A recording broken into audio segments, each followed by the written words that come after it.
Will you please welcome Clem Newton-Brown?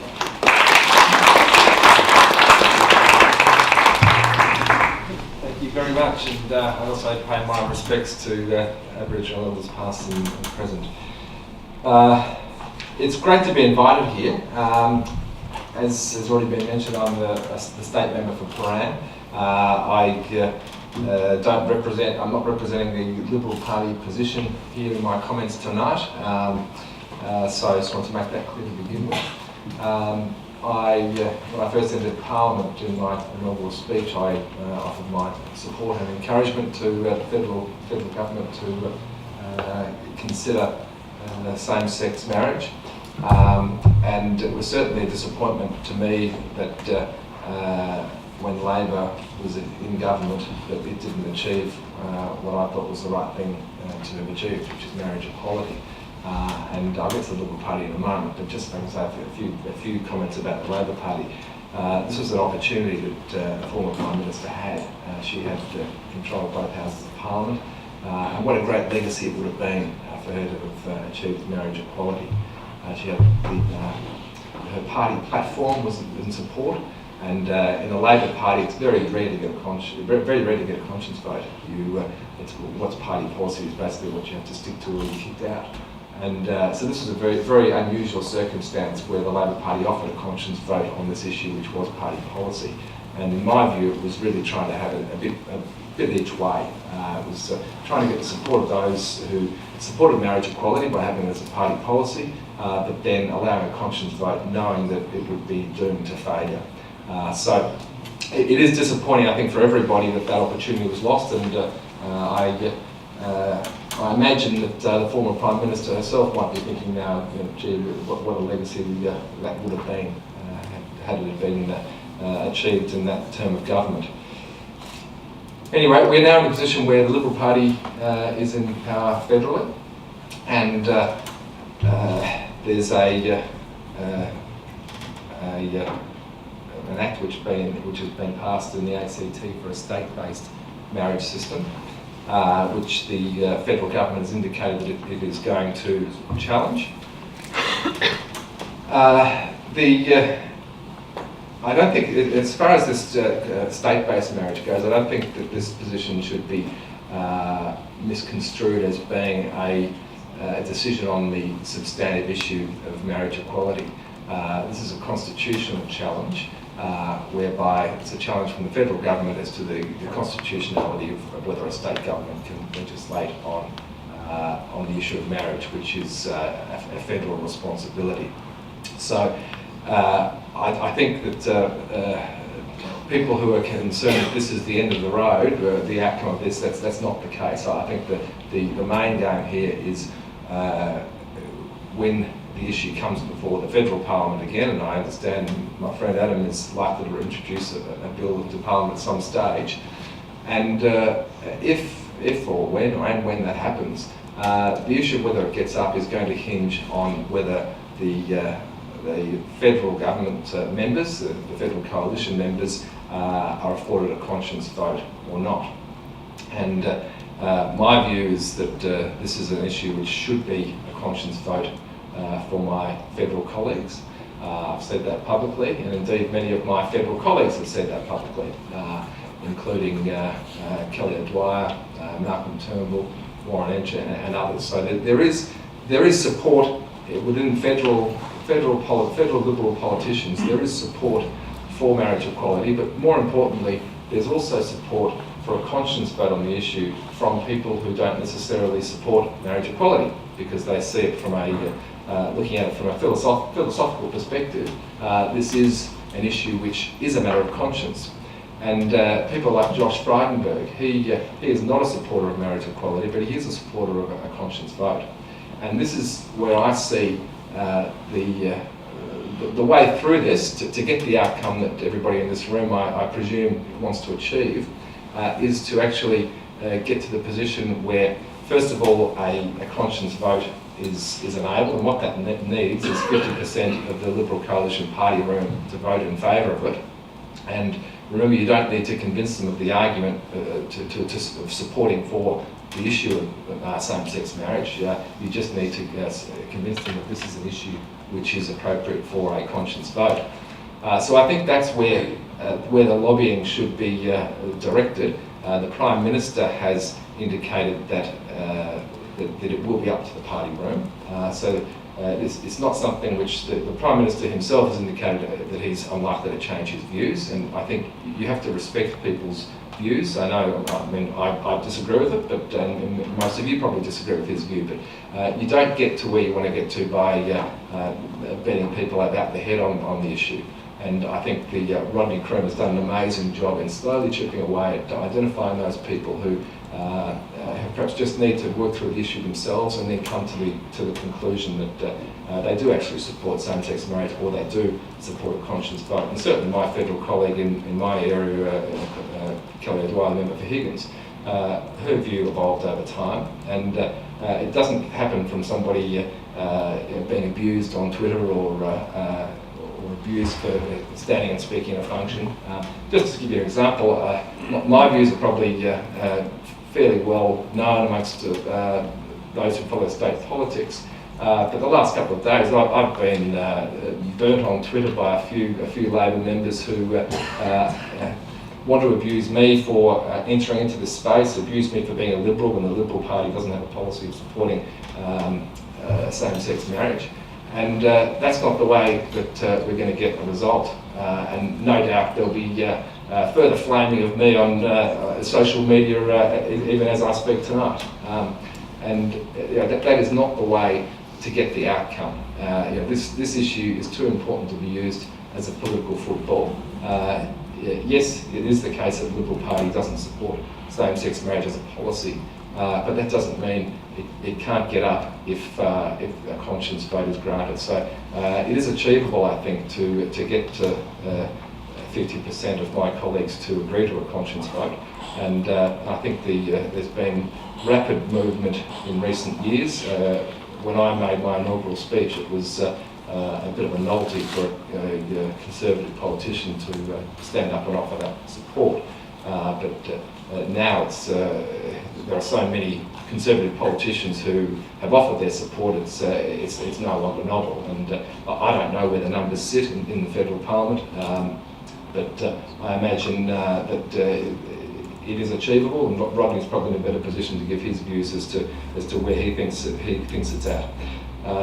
So yeah, my message, I suppose, is to get the outcome, it's not a matter of getting out there and yelling and screaming and abusing the Liberal Party and Tony Abbott. It's about doing it much smarter. It's about identifying those people who have indicated that they're not sure, indicating that they might support a conscience vote, or no indication at all. And those are the people that need to be convinced in a quiet, calm and an intellectual manner, because this is an issue which I think a lot of people come around to. It takes time.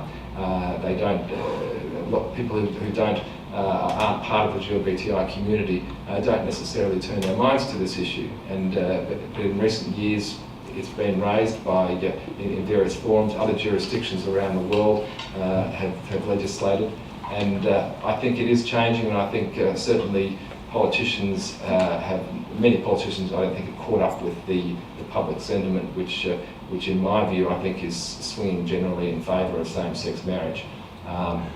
I used to say that there's a small number of people who feel passionately about this and a small number of people who feel passionately against it, and most people couldn't care less.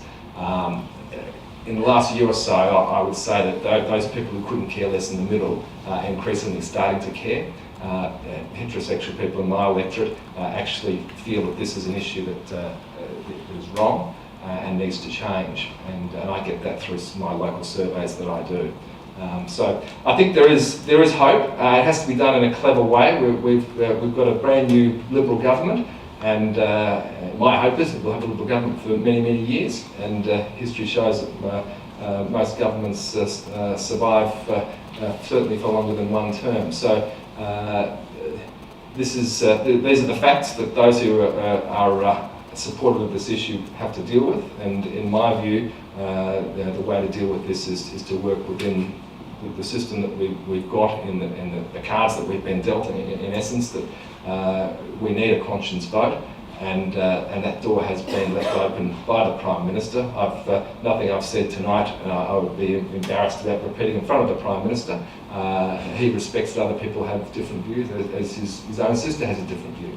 The fact that the conscience vote is open to members based on a party room vote is significant. It's a crack of light that we should be seizing on. So that's probably about all I want to say. I'm sure people will have some comments and questions maybe for me later on. But just from a state perspective, some of the things that we've been doing, I suppose the most significant issue which I'm trying to get up, but with assistance of people like Anna Drown, who's been doing some work on the issue, is the expunging of the criminal convictions of those men who were convicted of gay sex pre-1980s.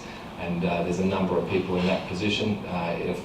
You don't hear about them because the people that have these convictions hide them because it affects them in many ways.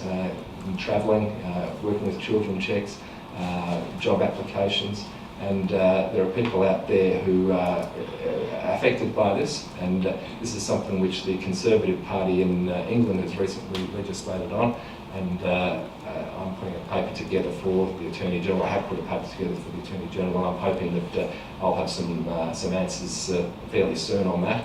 That those convictions will be expunged from the record. So, in addition to that, there's money being spent on mental health, particularly directed at GLBTI youth, which the evidence shows that if you're same-sex attracted and young, you're 5 times more likely to commit suicide than heterosexual kids.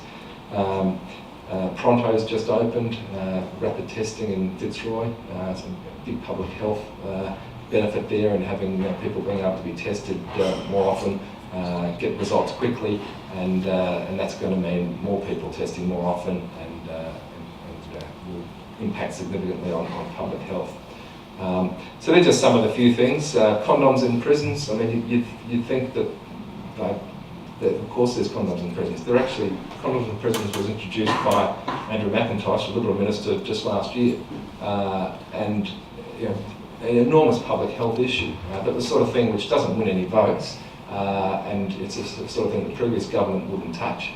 But we've seen it as a health issue, and made the announcement, and that's what's happening now. So don't be fooled into the left trying to paint the Liberal Party as being anti-GLBTI, because you've only got to look at recent history as well as going back a few decades. It was a Liberal government in almost every state in Australia that decriminalised homosexuality. Yes, there are aspects of Liberal policy which people don't like, but it's certainly not the case that the Liberal Party is not supportive of the GLBTI community, as evidenced by many years of support. And I think it really is something which is cross-party now. I think nobody wants to see discrimination in our community. And I don't think it assists anybody to be pointing the finger at the other party and saying, you're better or worse than the other party. So that's probably enough from me. I'll hand back to the panel.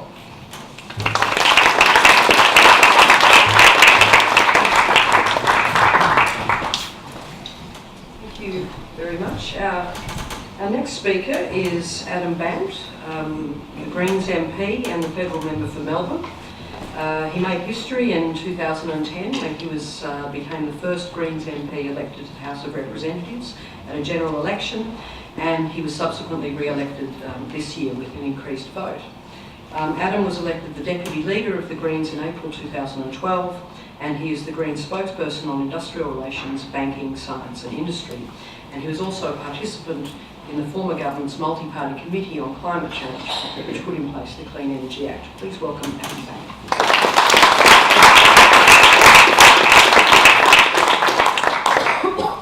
Relax, I'm not going to talk about banking. I want to also acknowledge the traditional owners of the land, the Wurundjeri tribe of the Kulin Nation, and pay respects to elders past and present and any elders who might be here tonight. This week's passage of the Marriage Equality Same-Sex Bill in the ACT, with support from the Labor Green majority, marks, I think, a watershed in the movement for equal love. And up until now, we've managed to chip away, and now I think that we've broken through the wall of discrimination. I'm more hopeful than ever that it will ultimately crumble. And I'm also hopeful that what happened in the ACT will be followed by New South Wales soon, where the cross-party working group will introduce an equal marriage bill next week. After an inquiry there established that states have the legal power to do so. And I'll discuss some of those legal and political issues in a moment and just reflect a little bit further on what happened in the ACT this week. But I want to say a couple of things about Tony Abbott first, and just make an important announcement myself, which is that next month I'm getting married to my fiancée, and I hope my lifelong partner Claudia. And we're one of the thousands of couples who value the institution of marriage, but I think have a very modern and contemporary idea about what it means. For my generation, marriage is about many things, but if there's one thing that characterises our understanding of what it's about, and the universal core is for the continuing support of marriage, is that it's about love. Declaring our love to each other, to society, to our family, and to our friends. And that's why we don't understand why a minority of Australians, supported by Tony Abbott and some in Labor, would seek to prevent some people who love each other from marrying. In fact, Tony Abbott says that he's a traditionalist, but I think he risks being someone who is undermining the institution of marriage rather than preserving it. Society's institutions can't be preserved in aspic. Marriage is a living, evolving, contemporary institution, not an historical relic. Marriage does not belong in a museum, but Tony Abbott seems to want to keep it there. Some will want to excuse Tony Abbott's position as being old-fashioned and conservative and saying somehow that is just how Tony Abbott is. But it feels to me that it's the opposite. It feels to me that Tony Abbott is trying to hide political opportunism behind some idea of being old-fashioned. A real conservative should be seeking to keep an institution rather than let it become irrelevant to contemporary Australians. And anyway, marriage as we know it has always been a constantly changing institution. 1968, for example, the year after the Supreme Court struck down Virginia's anti-miscegenation law in Loving in Virginia, 72% of Americans disapproved of marriage between whites and non-whites, and only 20% approved. The same could have been said a decade or two before that about Protestants and Catholics spending their lives married to each other. And here in Australia, there have been significant restrictions on marriage, including marriage between people of different races. The laws on marriage have changed and will continue to change. And as someone who's about to participate in the institution of marriage, this is just another reason why I want to be part of the continuing fight to bring it into the 21st century. In addition to making me feel better personally, it's fundamentally an issue of equality. It's an issue of Parliament telling the whole of the country that all love is equal and that we will not tolerate a society where there are two classes of love based on who you happen to be in love with. Now, as I said at the beginning, I think it's wonderful about what has just happened in the ACT, although there has been some limitations, and I want to come to that in a moment. But I firstly really want to congratulate everyone who's been part of making it happen, and especially Rodney Croome, who I'm sure you'll all give due recognition to when he gets up, because it's been a very long fight, and I echo the words from Clem. The battle about the ACT law is now going to be fought in the courts, which is, I think, where it should be fought, rather than the executive being able to simply ride roughshod over the territory. And the reason that that is the case is because Bob Brown, one of the pieces of legislation that got passed through Parliament, was the Territories' Rights Act, which stopped ministers and the executive being able to automatically override the laws of a territory. And without that act, the Abbott government would have had the power to quash the ACT's legislation on its own, with no oversight from the Parliament, Federal Parliament or the courts. So, what are the issues that the High Court is going to examine? Well, I won't go into the legal details too much, and you've got people on the panel here who can go into it in a little bit more detail than I, but of course the fundamental issue is whether or not the law of the Territory is inconsistent with the law of the Commonwealth. It's my understanding, and I stand to be corrected on this, but it's my understanding that the test that is applied generally in relation to the Territory because of the ACT Self-Government Act is slightly different than the test that would be applied if it was simply in respect of the state, although it may be the case that ultimately the High Court will make a ruling that will determine both state and the future of both state and territory laws. But fundamentally, of course, the question is about direct inconsistency and also if the broader approach is taken, whether or not the Commonwealth can cover the field with respect to marriage, and whether or not the laws that exist at the federal level about marriage essentially are the be-all and end-all about what marriage means in this country, and no state or territory parliament can legislate anything different. And the strongest argument for the Commonwealth has always been that the 2004 amendments to the Marriage Act by the Howard-controlled Parliament evinced the intention to cover the field by explicitly making marriage between a man and a woman. And it intended then to be the definitive statement of the law of the land. Now, of course, the Territory will argue that the Commonwealth Government does not either cover the field or the Territory law separately is not inconsistent, directly inconsistent with the federal law. One group that I think we should pay attention to that were included in the original Territory bill but then weren't included in the bill that finally passed is transgender and intersex peoples. And the reason for that, I understand, is a narrow legal reason, that this was said to be that if the bill was amended, it would have greater chance of surviving a potential High Court challenge. I'm just going to park that there for the moment, and I think we should accept that that is ultimately the reason for the change. One of the things that highlights for me is I think that there are, it wasn't a political decision, it was a legal decision, and in order to make sure that the discussion kept going and that there was at least some legislation that was there.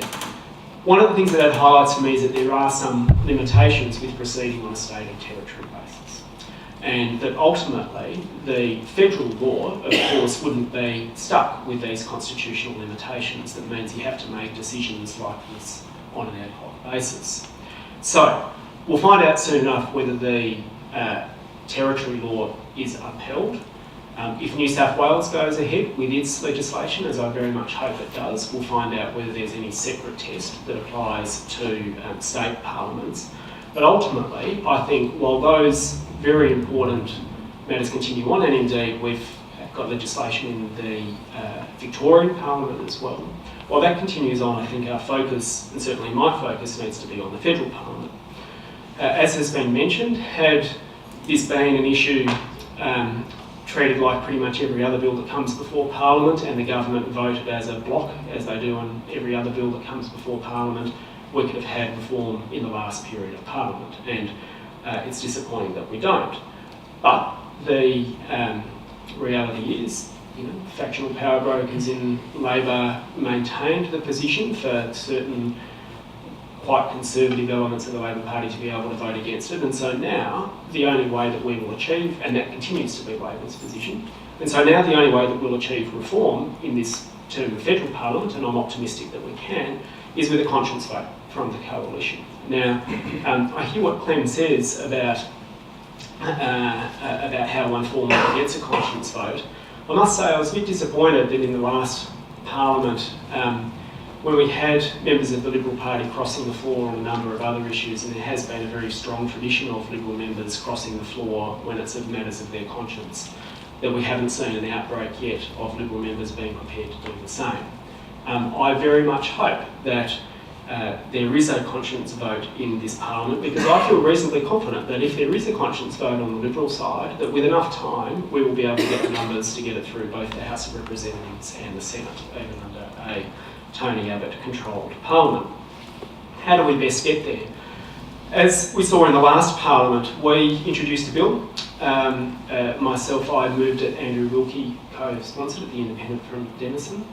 And we wanted to keep that bill alive and debated for as long as possible during the course of Parliament. And we didn't want to bring it to an early vote, and the reason for that is that we think that the first thing to do is to get Tony Abbott to grant a conscience vote to all of his side. And until then, we don't want to see something put up just for the purpose of failing. And what we need to do now is keep the pressure up on Tony Abbott to grant a conscience vote. So to that end, we're still reconsidering whether or not to reintroduce our bill into the next Parliament. And we will continue to have Sarah Hanson-Young's bill in the Senate that allows recognition of overseas same-sex marriages. But at this point, we're open to discussion about this, but we believe that the best way forward in the federal parliament is the New South Wales model of a cross-party working group which sponsors one bill.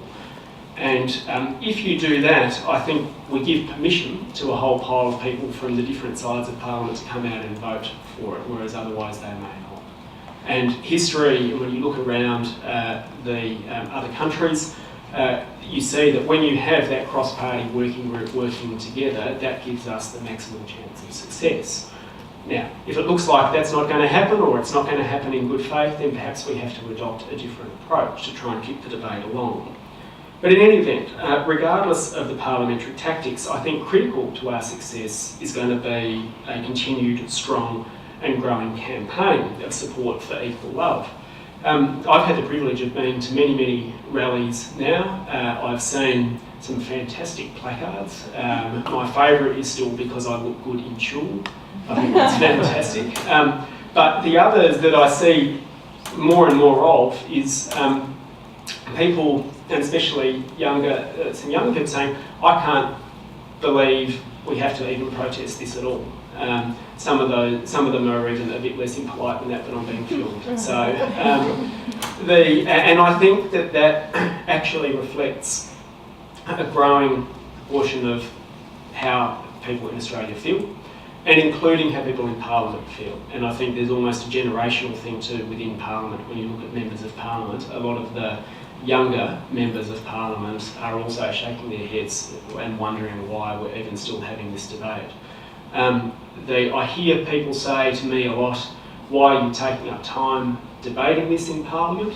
Aren't there more important things to do? And secondly, I say, first of all, no. I mean, what could be more important to someone than the ability to marry the person they love? But second, if you're so worried about it, just pass it and get it on already, and so we'll move on to something else. And I think, as has been said, there is opinion poll after opinion poll and survey after survey comes back consistently saying there's growing support for marriage equality.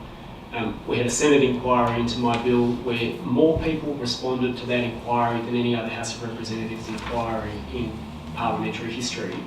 And 64% of over 250,000 people who responded said, yes, we want a change.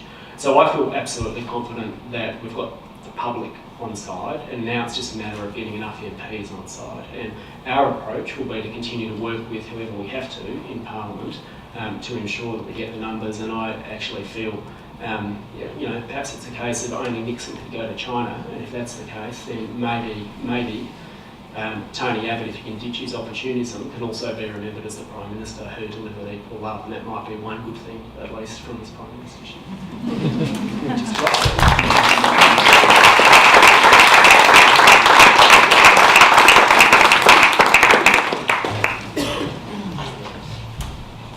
Thank you.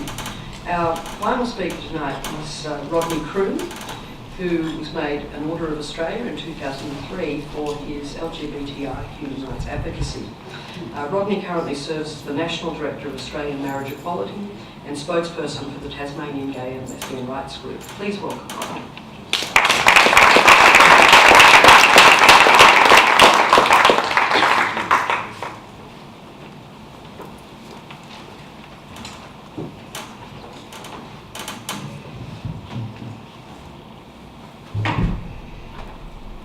Thank you very much, everyone.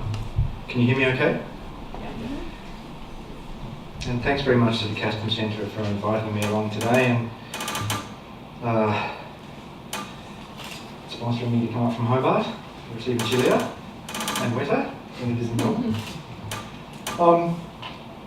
As Clem and Adam have said, this week, of course, has been a wonderful week with the passage of the Marriage Equality Same-Sex Bill through the ACT Legislative Assembly.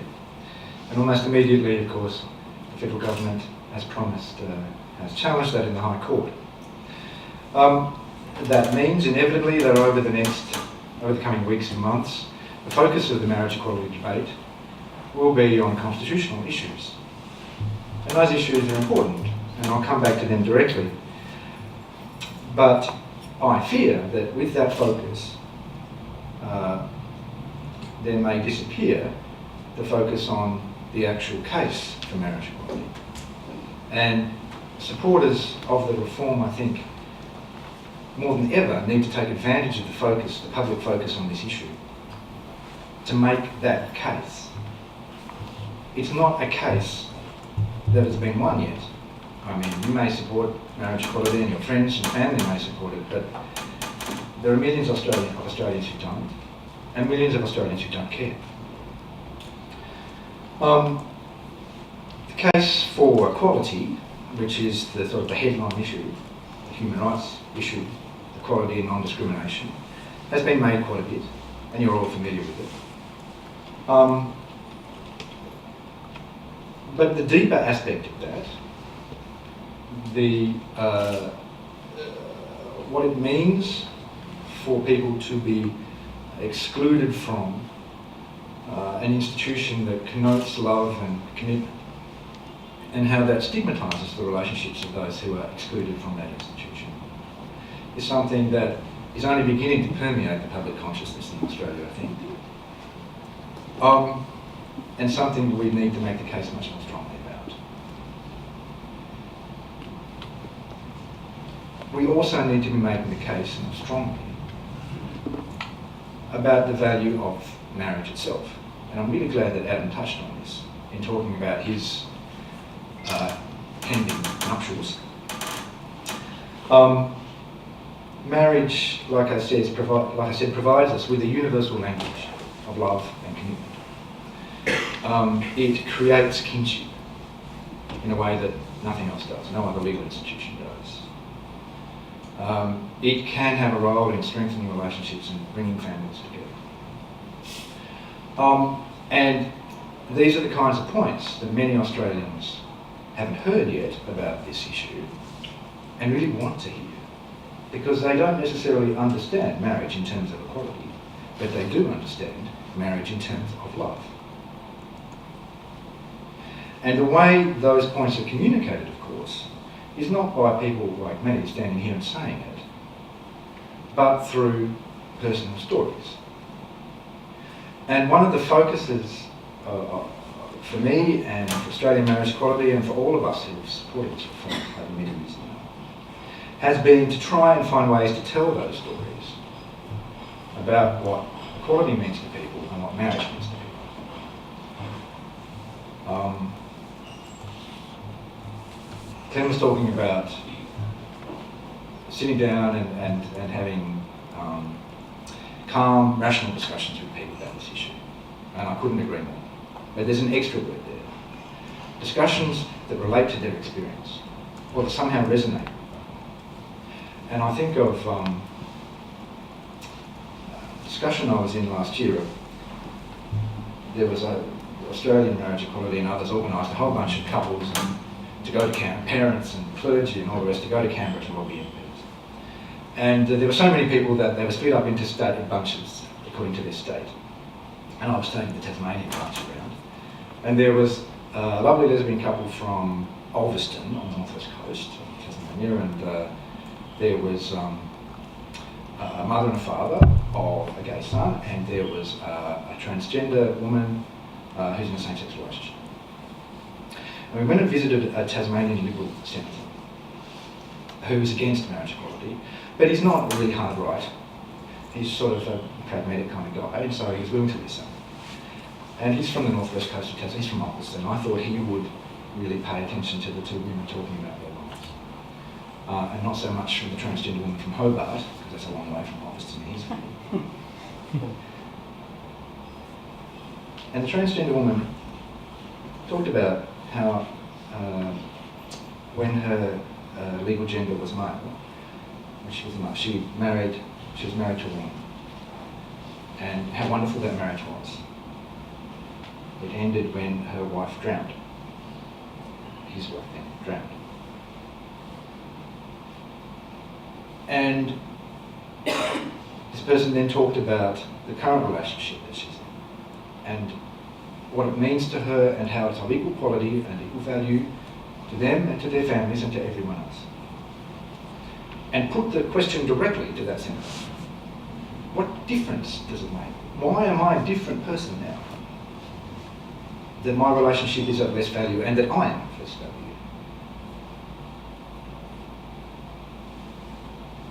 And he sat there and he said, I have no answer to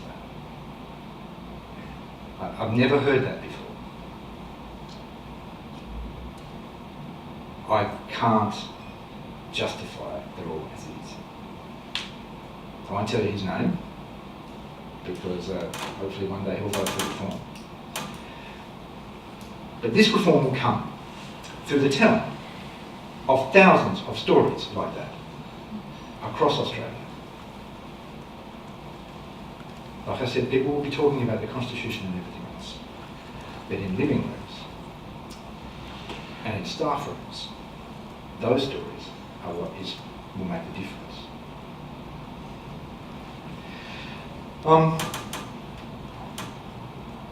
If you leave here tonight and you're thinking to yourself, what can I do for marriage equality? My advice to you, as it is to everyone, is think of 5 people in your life whose position on this you don't know, or who you know oppose it, or are conflicted about it and don't care about it. And you talk to them about it. Why it's important to you. Because you're a gay, lesbian, bisexual, transgender, or intersexual, because you're heterosexual, or because you've got gay friends, or whatever it might be. Just think of those 5 people.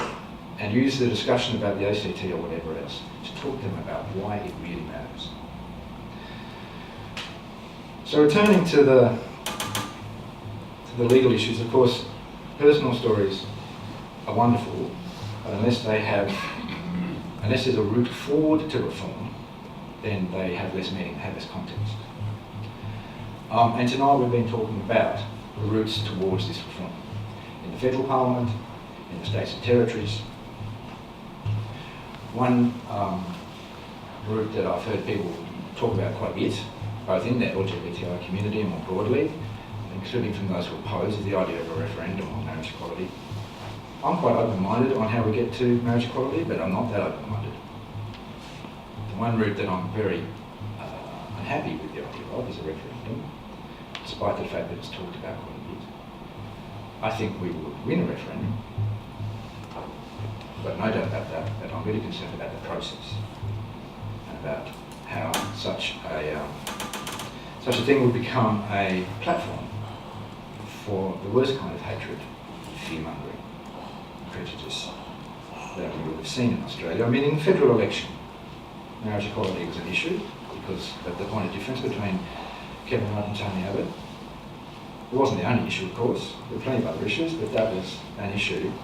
And we saw the distribution throughout Australia of hundreds of thousands of really hateful leaflets, letterboxed, mostly in regional areas, in Queensland, New South Wales, Victoria, in particular in Victoria. They were awful, and I can't even begin to imagine what it must be like to be a young same-sex attracted person or a young transgender intersex person, go to the letterbox, pick one of those out and see written that you're out to destroy society. And that would be written 100 times over.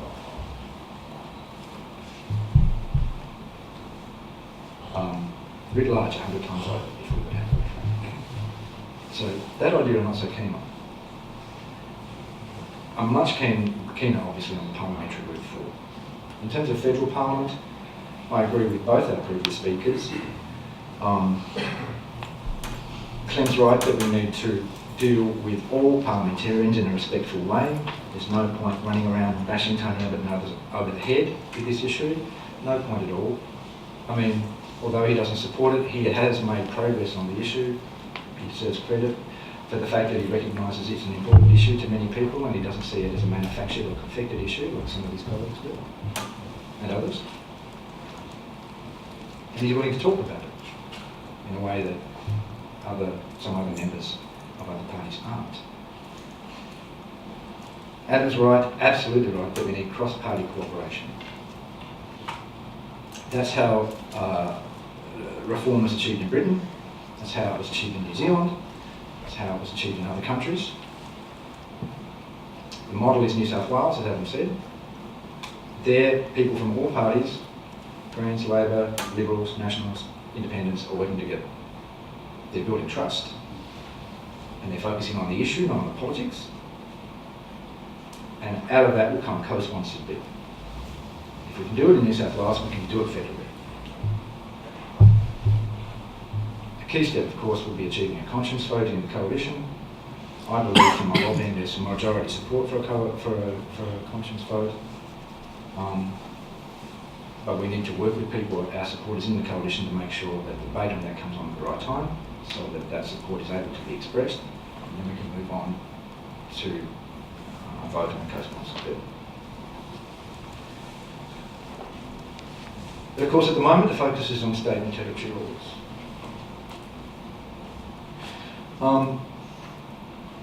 Adam's talked a bit about the constitutional aspects of this.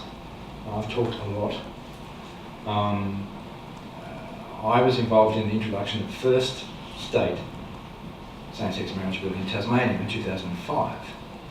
So the issue's been on the agenda since then, just after the amendment of the Federal Marriage Act in 2004. And obviously the basic rationale here is that the Commonwealth legislates for marriage between a man and a woman. The states and the Commonwealth share powers to make marriage laws, so the states and territories can make laws for marriages other than marriage between a man and a woman. Some people have said that this is a piecemeal approach. You know, only one state at a time, at the moment one territory.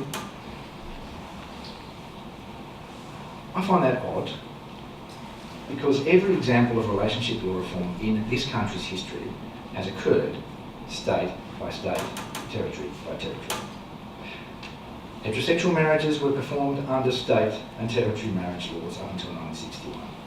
The recognition of heterosexual de facto relationships and then same-sex de facto relationships and then civil partnerships and relationship registers, that's all occurred at a state level, state by laborious state, before it went to the national level.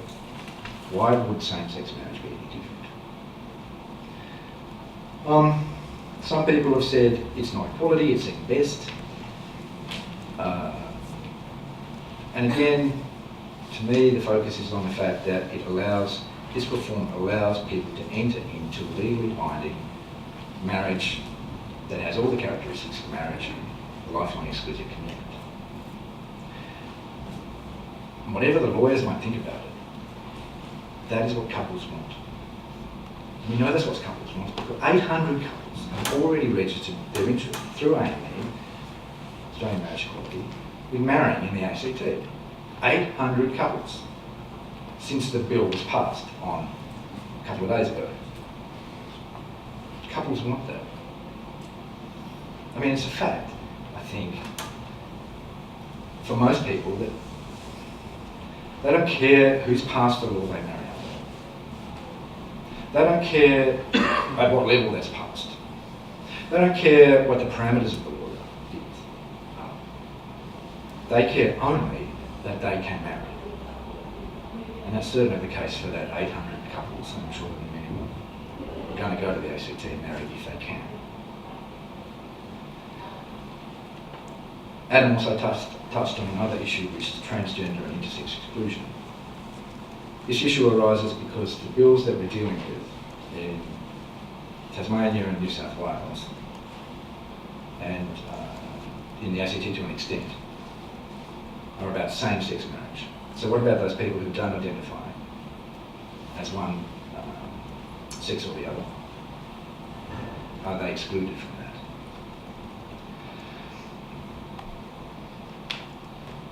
Remember that this is a very new area of law, where things are developing in, dare I say, an ad hoc way. Last Friday, only last Friday, we received advice from Brett Walker, SC, who is the leading constitutional barrister in Australia, that if these laws are to survive a High Court challenge, they must be about same-sex. Because it must be same-sex marriage. It must be a kind of marriage which is distinct from marriage in the Federal Marriage Act. That advice was part of the, was requested by the Tasmanians, and given to the Tasmanian Upper House members. It's been spread around to all the various jurisdictions that are relevant. And this raised the concern again about transgender and intersex exclusion, as it should have. Well, now, I'm pleased to say that Brett Walker has been able to provide further advice that it's possible to amend these bills to be absolutely certain that no transgender or intersex person at all will be excluded from being able to marry under this legislation. And we'll be making sure that the ACT government, New South Wales Parliament and Tasmanian Parliament are aware of this possibility so that they can amend their laws accordingly and not exclude transgender and intersex people.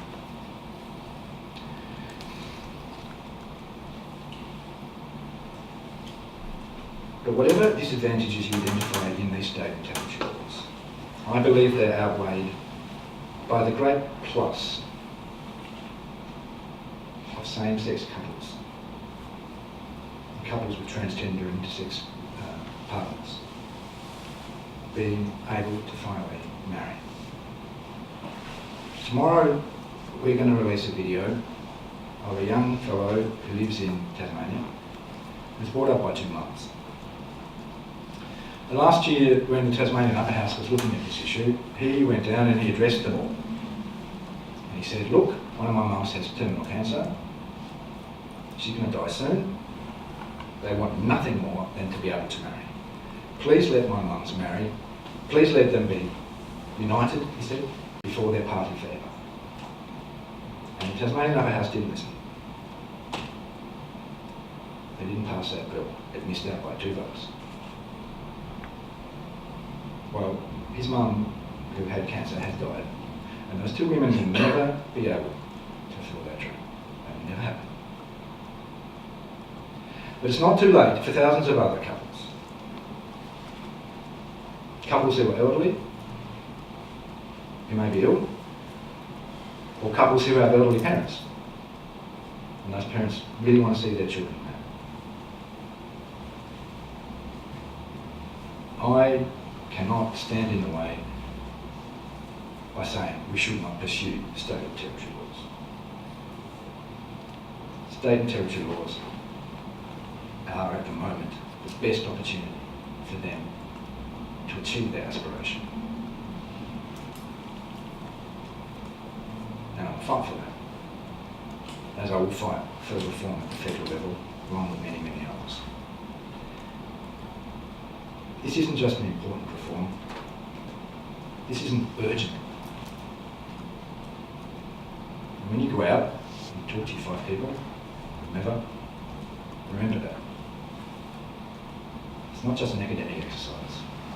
For people like that guy, Nick, and his mum, his late mother, thousands of other couples, it's about their real lives now. I'm sure you'll do your best to make sure that their aspirations are realised. Thank you.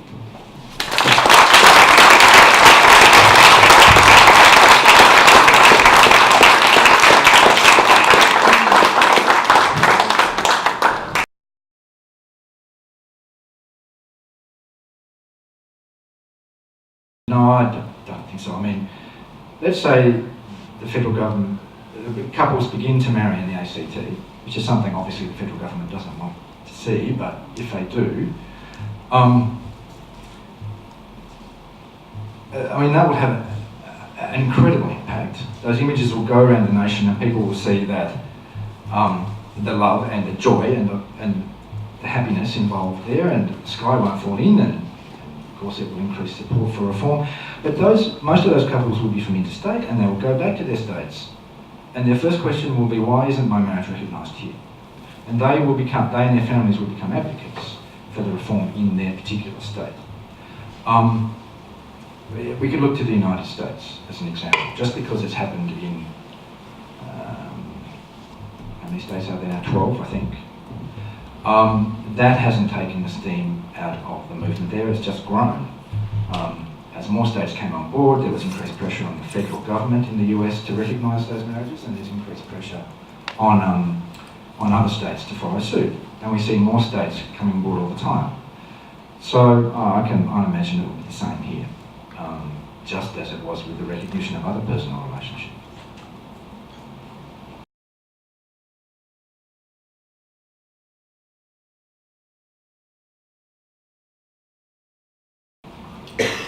Well, I haven't heard the arguments or positions you've just put there in relation to the impact on society in relation to allowing same-sex marriage. But certainly from a values perspective,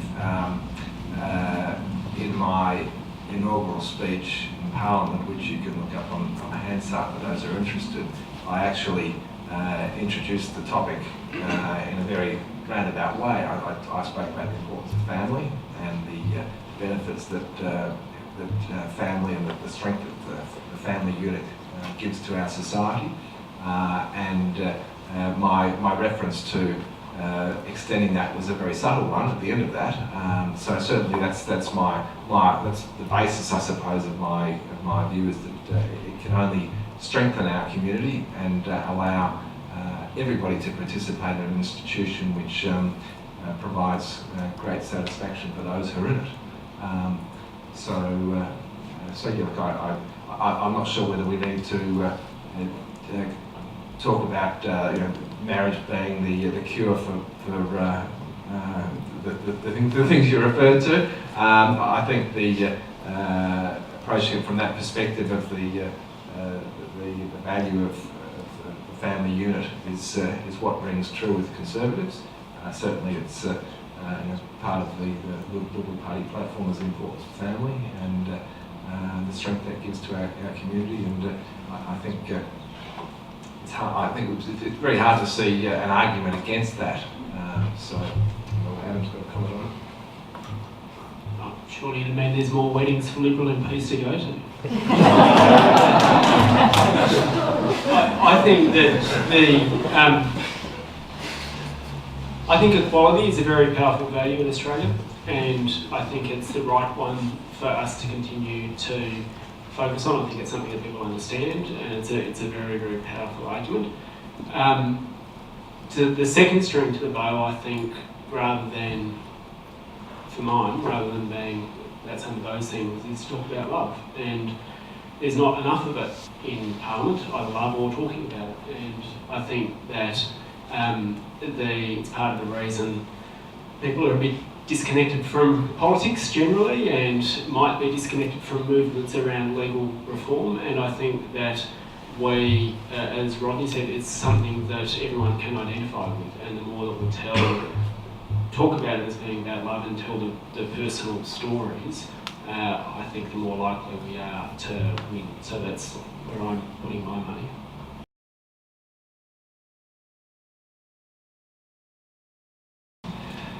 No, not at all.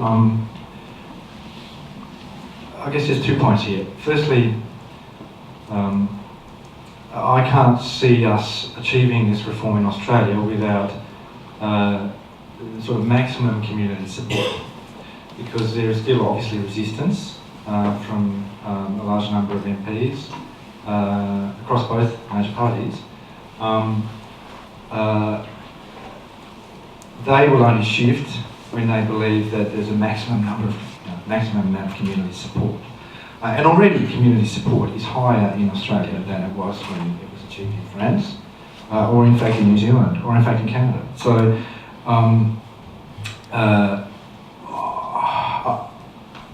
I don't believe we'll see the kind of backlash that there was in France. I think that was for particular reasons.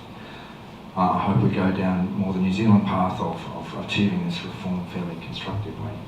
And the other point is the process that we're engaged in with this reform,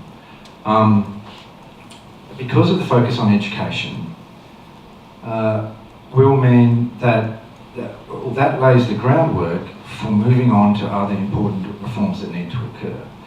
People often say, well, you know, all this energy goes into marriage equality. What about all the other important issues that need to be addressed for LGBTI people, and everyone will just lose focus after we achieve equality? Well, I guess I draw on my experience in Tasmania, where there was a decade-long focus on decriminalising homosexuality. You may remember, some of you, that Tasmania was the last state to do that. But the community education that was involved meant that after that reform occurred, outflowed also a whole range of other really important and valuable reforms. And it'll be the same in this country. Our MPs, through lobbying on marriage equality, have come across more material about the mental health of LGBTI people, more material about gender diversity than ever before, and that they probably would receive in any other way, because all these issues have a bearing on marriage equality. More material on violence against LGBTI people, whatever it is. They're more educated about those issues than ever before, and it's because of marriage equality. And that education will remain there, and it will be a foundation upon which to build action on further issues. Can I just take something that's a bit sideways, just from going back to something Rodney said about the importance of keeping up the campaign even while the court cases are going on. I guess this isn't exhaustive, but thinking about the members of parliament that I've met who are opposed to it, like, it's either because of some firm religious belief that is just not going to be shaken, or it's because they just haven't thought about it, or it's because of a base electoral fear that if they vote one way, there's going to be a movement and that they might lose their seat and campaigns will be mobilised. And I think that the number of people in Category 1 is actually probably quite small, and certainly not enough to stop the bill getting passed in federal parliament. I think it's then the others who perhaps just haven't thought about it and or are worried that if they stick their hand up and vote, that there's going to be certain religious organisations who will come out and campaign against them and they might lose their seat. Now, for those people, if you put yourself in those people's shoes, you know, the things that's going to change their mind are the personal stories that Rodney referred to, so that they can actually start thinking about it and putting a human face to it. And also understanding that it's popular, that this might actually be, this is something that the population supports, and that there might be a small number of people who will speak up loudly if they vote a certain way, but the majority of people in their constituencies or elsewhere are probably going to support them for either doing the right thing, or because for them it's not something that's going to cause them to vote a different way for those people. And in order to make that happen, all of the people in this room and all of the people who've been campaigning actually need to have far greater connections with their local members of parliament and with people in the area. And and I can tell you as a member of parliament that when there are people who are organised locally in your area who come up and say, we're really concerned about this and we want to tell you why, and then you go out and take the temperature of other people around, it makes a huge difference. And that's why I feel so optimistic about the prospect of bringing more and more people over the line. Just on that issue, I think politicians, a lot of politicians from all parties, perhaps mistakenly believe that the issue of supporting same-sex marriage is a lot of them believe it's electoral poison. That if they support it, then it's going to impact them, and the community isn't with them. And I think generally the politicians who believe that have actually not really sniffed the breeze in the last few years particularly. My view is that it's an electoral winner, that if you look, there will be pockets of people who are vehemently opposed to it or run campaigns against politicians who support it. But I think if you look at the broader population, I think we've reached a tipping point only in the last couple of years, I think, whereby I think there is a general consensus of support. I do say that with a caveat that both Adam and I are in an inner city seat, and inner city seats, and there are certainly big differences to be found in people who represent outer suburban and regional seats. But even now, I do think that there is a general positive movement in the community now, whereby politicians shouldn't be concerned about the negative impacts. Just on the original point you were talking about the general acceptance of LGBTI people, I think it's putting aside marriage. I think that is just hugely important for people who are same-sex attracted to feel accepted. I think it's the community has to embrace the diversity of everybody, because it does have enormous impacts on people who are same-sex attracted, who feel that they're not included, that they're not wanted, and not part of the community. And that's why we've got this 5 times greater likelihood of suicide if you're same-sex attracted and young. So that's hugely, arguably that's more important than the marriage equality is getting that issue under control. And I think it's all going to come together soon. But that's one of the issues which I think is just so important. And I think through popular culture it is changing. I think look at storylines in shows such as Neighbours and Modern Family. They have gay characters in them, and I think it's becoming more accepted now. Kids are exposed to it. Parents aren't shielding them from seeing that there is diversity out there.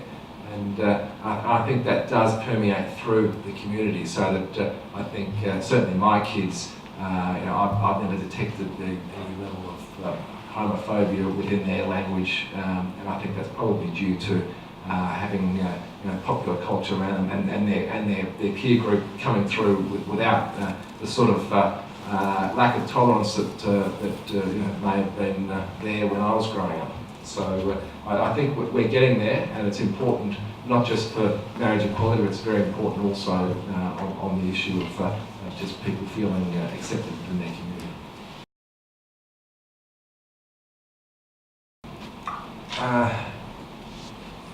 Do I support that? Well, obviously I don't support that. I don't agree that that's. Defend it.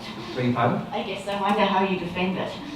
Oh well, I wouldn't defend it. I mean, I'm a member of the Liberal Party, but I'm also an individual, and this is for me it's a matter of conscience. This issue, and I certainly wouldn't support anybody making a statement such as that.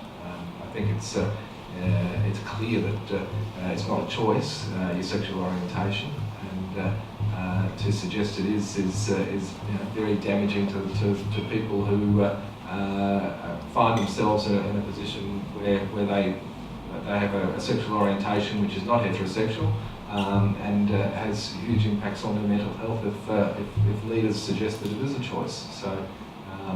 So yeah, I'm not going to defend that.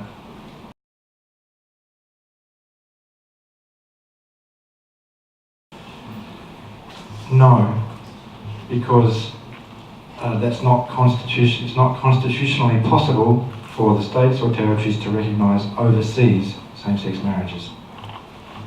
Overseas marriages that aren't between men and women. But if I was married in those states under those bills, would it be exactly the same legal rights and responsibilities as a heterosexual married couple? Yeah, so there are 2 issues. The first one is, like I said, unfortunately, the Federal Marriage Act explicitly prevents any Australian government from recognising an overseas marriage that isn't between a man and a woman. So that's why your New Zealand marriage would not be recognised in the ACT, Tasmania and New South Wales. But that's not really your question. Your question's about the And the answer to that is, like I said earlier, we know now from the advice that we've received that that's constitutionally possible. Now we have to sit down and work out the best way to express that legislatively, so that the answer to your question is yes. Yeah, I just really wanted to thank everyone here as both an audience member today and as a Monash student. It's so great to have this event happen and even see a few Monash graduates up here. So obviously, first and foremost, I'd like to thank our speakers today. They've done such a wonderful job. And I think what's really resonated with me, and hopefully you guys as well, is that we talk about the law and the politics of this issue so much. I know at Monash Law we hear about the law more than enough. And when we go to the newspapers and on the television, we always hear about the politics of this. But what's really relevant and really most important is people and the relationships, and most importantly, love. I'd also like to thank the Castan Centre for sort of enabling this event and for hosting it. Obviously, the Castan Centre deal with a huge range of human rights, to their credit, but I think that GLBTI rights are really an issue of human rights that are not only on our doorstep, but they're knocking on the door. So it's great to speak about it today. And I'd also like to thank everyone for coming. It's great to see such a turnout. I think a huge takeaway from today is that looking forward, we can be hopeful, and that on that sort of trip forward in terms of marriage equality, we can do so if we go forward with grace, enthusiasm and patience, but hopefully not too much patience will be needed. So thank you.